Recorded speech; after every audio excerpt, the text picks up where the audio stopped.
Bismillahirrahmanirrahim. This is Shafkat Mahmood Yusufzai, and today we will try our level best to understand the difference between tort and crime. कि इन दोनों के बीच में जो फ़र्क है वो क्या है, आज हम इस फ़र्क को समझेंगे। और ये हमारा लॉ ऑफ टॉर्ट का 6th लेक्चर हुआ, ठीक है। इससे पहले हम 5 लेक्चर बना चुके हैं। तो इसी तरीके से जो है इसका जो फर्स्ट डिफरेंस है वो ये है कि ये जो टॉर्ट लॉ ऑफ टॉर्ट है ये हमारे पास अनकोडिफाइड फॉर्म में है। जैसा कि हमारे पास दीगर और लॉज हैं, जो ट्रांसफ़र ऑफ प्रॉपर्टी एक्ट 1882 है, वो हमारे पास कोडिफाइड फॉर्म में, वो हमें बताया गया सेक्शन टू सेक्शन, हमें हर एक बात को बता दिया गया हमें कि अगर फॉर एग्ज़ाम्पल मैं किसी को रेफरेंस दूं कि हम प्रॉपर्टी ट्रांसफ़र कर सकते हैं किसी भी अनबोर्न पर्सन के बेनिफिट के लिए, तो मैं रेफरेंस दूंगा section 13 of transfer of property act 1882 के तहत हम ट्रांसफ़र कर सकते हैं। मगर हम इसमें रेफरेंस नहीं दे सकते हैं क्योंकि ये हमारे पास कोडिफाइड फॉर्म में नहीं है। और अगर ये हमारे पास कोडिफाइड फॉर्म में होता तो मैं यहाँ लिखता कि टॉर्ट एक्ट यानी कि ये पास्ड हो चुका है, किसी पार्लियामेंट से ये पास्ड हो चुका है, मगर अलबत्ता ये अभी तक पार्लियामेंट से पास नहीं हुए, लिहाजा ये हमारे पास अनकोडिफाइड फॉर्म में। और ये जो है हमारे पास ये बिल्कुल कोडिफाइड फॉर्म में, भाई क्राइम्स और इसके जो पनिशमेंट्स हैं वो हमारे पास कोडिफाइड फॉर्म में, जैसे कि हमारे पास है पाकिस्तान पिनल कोड PPC, इसमें तमाम के तमाम क्राइम्स और इसके जो पनिशमेंट्स है वो बता दिए गए हैं भाई। अब यहाँ पे जो है हम ज़्यादातर टॉर्ट के केसेस में हम क्या करते हैं कि हम ज़्यादातर जो है जजमेंट्स को देखते हैं।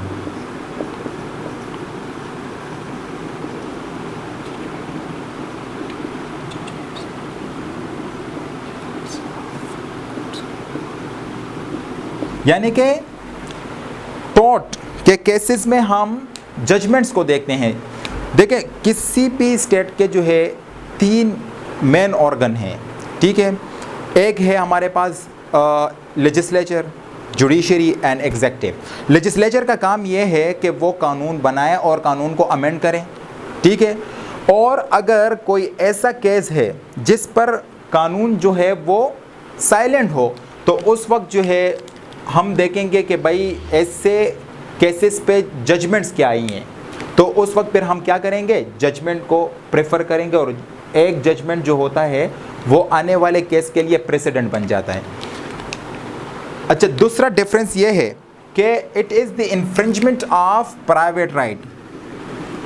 टॉर्ट में क्या होता है कि प्राइवेट राइट को इन्फ्रिंज किया जाता है, यानी कि फॉर एग्जांपल आपके ही प्रॉपर्टी में आपके परमिशन के बग़ैर कोई शख्स अंदर हो जाए तो उसने आपके राइट को जो है वो इन्फ्रिंज किया है, आपके राइट को वायलेट किया है, ठीक है।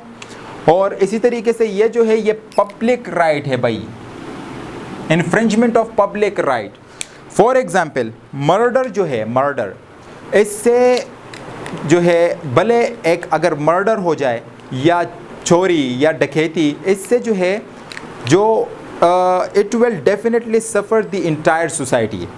अगर मर्डर हो जाए तो जो सोसाइटी है सोसाइटी पर इसके असरात पड़ते हैं। अगर चोरी हो जाए तो चोरी के जो असरात हैं वो तमाम सोसाइटी पे पड़ते हैं, लिहाजा it is called public right.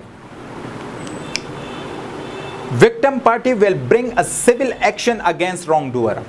For example A जो है बी के प्रॉपर्टी में विदाउट बी के परमिशन के विदाउट जो है वो इंटर हुआ। अब बी जो है जाके ए के ख़िलाफ़ सूट फाइल करेगा, ठीक है। बी खुद जाएगा और ए के ख़िलाफ़ सूट फाइल करेगा। और दूसरी बात, ये जो राइट है, फॉर एग्जांपल ए जो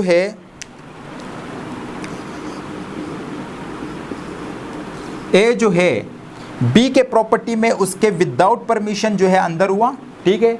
बी का जो लीगल राइट है, जो प्राइवेट राइट है, वो ए ने क्या किया, वायलेट कर दिया भाई, इन्फ्रिंज कर दिया। अब ए यहाँ पर जो है ये क्या है, रॉन्ग डूअर, और बी क्या है, इंजर्ड पार्टी। इसका राइट जो है क्या हुआ है, वायलेट हुआ है। लिहाजा बी जो है वो कोर्ट में जाके ए के खिलाफ सूट फाइल करेगा, ठीक है। और अब ये जो राइट है बी के पास, यानी कि वो जाए और ए के खिलाफ सूट फाइल करे, ये राइट जो है ये ट्रांसफ़र भी नहीं हो सकता भाई। फॉर एग्जांपल सी ने अपना ये राइट जो है, बी ने अपना ये राइट सी को ट्रांसफ़र कर दिया कि भाई ए जो है वो मेरे प्रॉपर्टी में विदाउट माय परमिशन वो अंदर आया था, लिहाजा इसने मेरा जो लीगल राइट है, जो प्राइवेट राइट है, इसने मेरा इन्फ्रिंज किया है। तुम जाके ए के ख़िलाफ़ सूट फाइल कर दो तो this right is non transferable, ये ट्रांसफ़र नहीं हो सकता, ठीक है। बी खुद ही जाएगा, खुद ही जो है वो सूट फाइल करेगा अगेंस्ट ए। तो ये भी मैंने कहा कि चलो समझा देता हूँ। अच्छा, ये जो है जो विक्टिम पार्टी है या जो इंजर्ड पार्टी है वो खुद ही जाएंगे और रॉन्ग डूअर के ख़िलाफ़ जो है सूट फाइल करेंगे। मगर यहाँ पर जो है जो एक्शन है, action is brought in the name of state. यहाँ पर स्टेट जो है, ये स्टेट की ज़िम्मेदारी बनेगी यहाँ पे कि फॉर एग्ज़ाम्पल खुदा ना ख्वास्ता किसी का मर्डर हो गया है, या किसी से चोरी हो गई है, या किसी से डकैती हो गई है। तो अगर आप लोगों ने कभी जो क्रिमिनल केस है वो पढ़ा हो तो उसमें कुछ यूँ लिखा जाता है कि स्टेट वर्सेस, मतलब फॉर एग्ज़ाम्पल हम ले लेंगे कि बी, स्टेट जो है बी पर एक्शन लेगा कि अगर इसने कोई पब्लिक राइट को इन्फ्रिंज किया है तो ये स्टेट की ज़िम्मेदारी बनेगी कि वो स्टेट जो है वो जो ऑफेंडर है या जो अक्यूज्ड है उस पर जो है वो एक्शन ले, ठीक है। तो यहाँ पर जो है विक्टिम पार्टी इन्वॉल्व है, वहाँ पर जो है स्टेट इन्वॉल्व है भाई। टॉर्टफीजर विल हैव टू पे डैमेजेस। फॉर एग्जाम्पल कोई शख्स आपके प्रॉपर्टी में एंटर हो जाए, या आपके प्रॉपर्टी में जो है if someone erects a wall on your property, ठीक है, तो ये भी है कि उसने आपके राइट को इन्फ्रिंज किया कि उसने आपके प्रॉपर्टी में जो है वो दीवार खड़ी कर दी है भाई। तो ऐसे शख्स जो टॉर्टफीजर हो जाएगा वो क्या हो जाएगा, रॉन्ग डूअर, या टॉर्टफीजर भी हम उसको कह सकते हैं। जो शख्स क्या रॉन्ग कमिट करता है वो टॉर्टफीजर या वो रॉन्ग डूअर या वो जो इन्फ्रिंजर है वो क्या पे करेगा, डैमेजेस पे करेगा, कंपनसेशन पे करेगा भाई। कोर्ट में अगर फॉर एग्जांपल मैंने आप लोगों को पहले भी बताया था कि कोई फॉर एग्जांपल ये बहुत ही जो है ज़्यादा कॉमन एग्जांपल है, इसलिए मैं बहुत दफ़ा मैं ये पहले भी दे चुका हूँ कि अगर एक शख्स आपके प्रॉपर्टी में एंटर हो गया भाई और उसने आपकी प्रॉपर्टी भले वो आपको नुकसान पहुँचाए या ना पहुँचाए, ठीक है, नुकसान पहुँचाए वो एक अलग किस्सा है फिर, मगर यहाँ पर हम देखेंगे कि वो सिर्फ एंटर हुआ है विदाउट योर परमिशन। तो at that time you are entitled to file a suit against that wrong doer.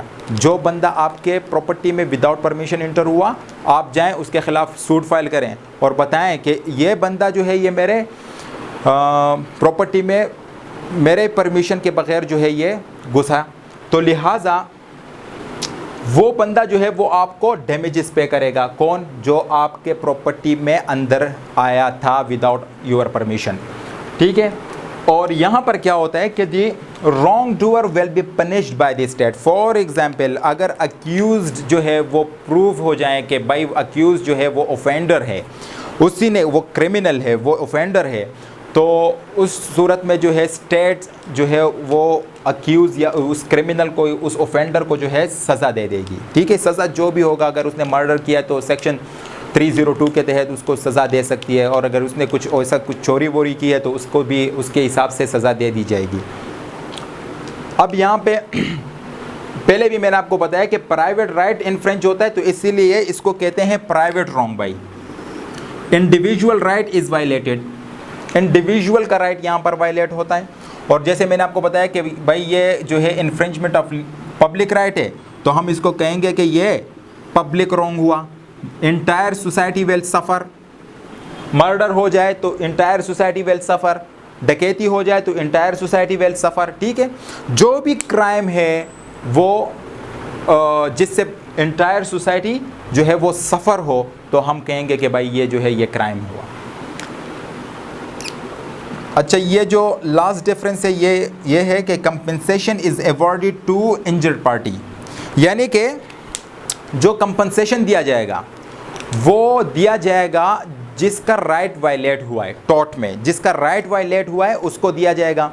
इसीलिए तो अक्सर सिविल केसेस में यही होता है कि ए वर्सेस बी, ठीक है। तो अब बी अगर प्रूव हुआ कि हाँ बी ने ए का जो लीगल राइट है वो वायलेट किया है, तो बी से कंपनसेशन लेके ए को दिया जाएगा भाई टॉर्ट में।